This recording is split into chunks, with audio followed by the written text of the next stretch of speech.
Seja muito bem-vindo, muito bem-vinda ao meu canal do YouTube. Nessa aula de inglês, eu vou falar sobre o verbo to be. O que é o verbo to be? Essa foi a pergunta que o professor George, formado em letras e formado também em história, perguntou para mim. André, o que é o verbo to be? Eu na hora respondi. Verbo to be é o verbo ser ou estar. Ele disse certo. Tá errado não. Mas eu confesso para vocês que era a única coisa que eu sabia responder. É o verbo ser ou estar. E que de fato é. O verbo to be é só isso. É o verbo ser ou o verbo estar. Só que ele complementou a pergunta e disse: André, me explica o que é o verbo to be. Eu disse: não sei explicar. Só sei que é o verbo ser ou estar. E eu falei para ele que o engraçado é que a gente estuda o ensino fundamental todinho, estudando, revisando e aprendendo o verbo to be. Chega no ensino médio, estuda o quê? Verbo to be. E depois de alguns anos, depois de algum tempo, a gente esquece. Aí, eis a questão. No passado, a gente aprendeu que era verbo to be ou a gente só decorou? Eis a questão.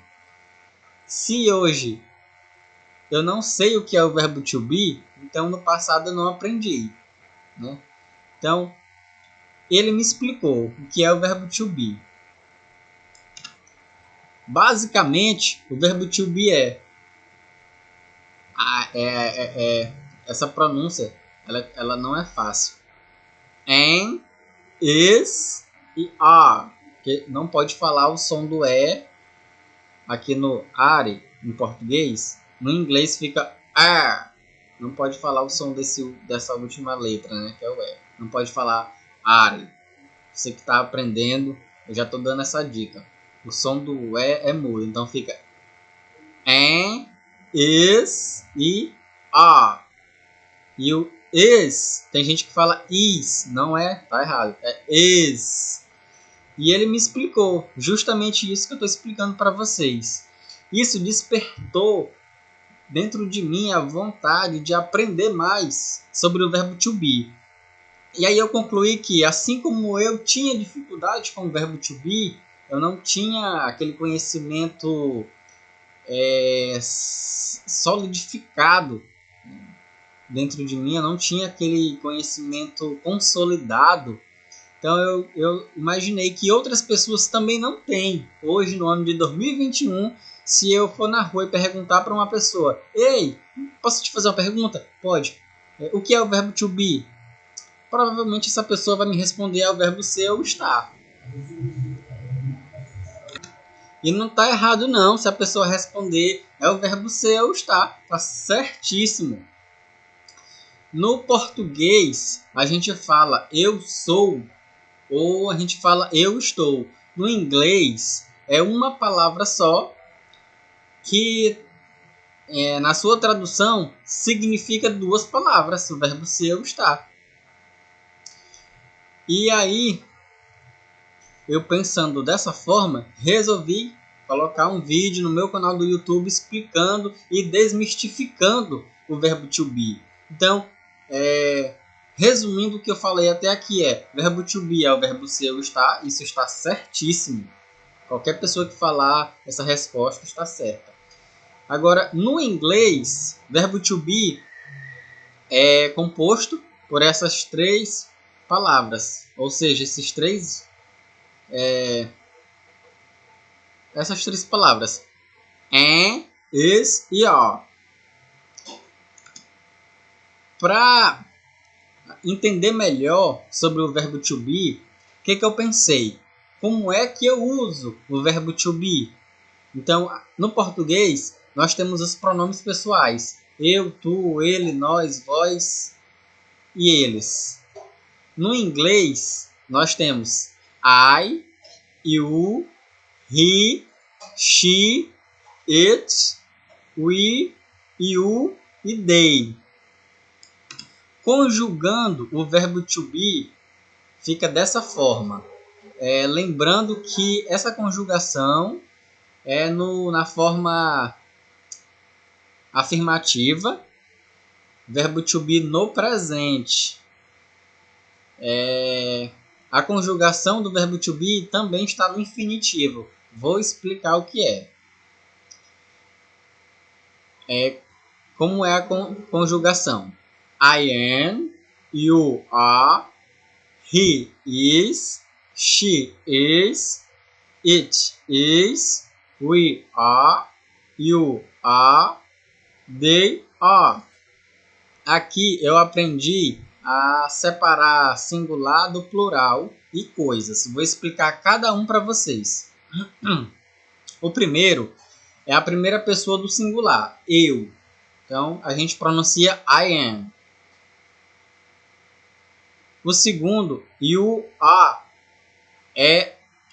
vamos aqui, porque esse slide aqui está bem mais explicativo. You are, tu és, tu estás, você está. He is, ele é ou ele está. She is, ela é ou ela está. It is, ele ou ela é. Ele é, ela é, ou ele está, ela está. A tradução é essa. We are, nós somos, nós estamos. You are, vós sois, vós estáis. E por último, they are, eles são, elas são, eles estão, elas estão. Agora eu vou exemplificar. Eu já apresentei o verbo to be, já apresentei para vocês os pronomes de tratamentos. E aqui nesse slide nós podemos ver como é que se conjuga o verbo to be. De um lado os pronomes, do outro lado o verbo to be. E no próximo slide nós vamos ver os exemplos do verbo to be. Agora, na primeira é os pronomes, na segunda o verbo to be e na terceira o complemento. Isso nós formamos uma frase. I am Brazilian. O que quer dizer essa frase? I quer dizer eu, am quer dizer sou ou estou, e Brazilian quer dizer brasileiro. Então, formando essa frase, fica assim: eu sou brasileiro. Aí, muita gente pergunta: ah, mas como é que eu vou saber quando é que eu vou usar o eu sou ou eu estou? Se o verbo to be, ele é traduzido para duas palavras. Em pode ser sou e estou. O que vai definir o em, se ele é sou ou estou, é a próxima palavra. Por exemplo, eu estou brasileiro não faz sentido. Não tem sentido. Então, diante do contexto, a frase correta fica eu sou brasileiro.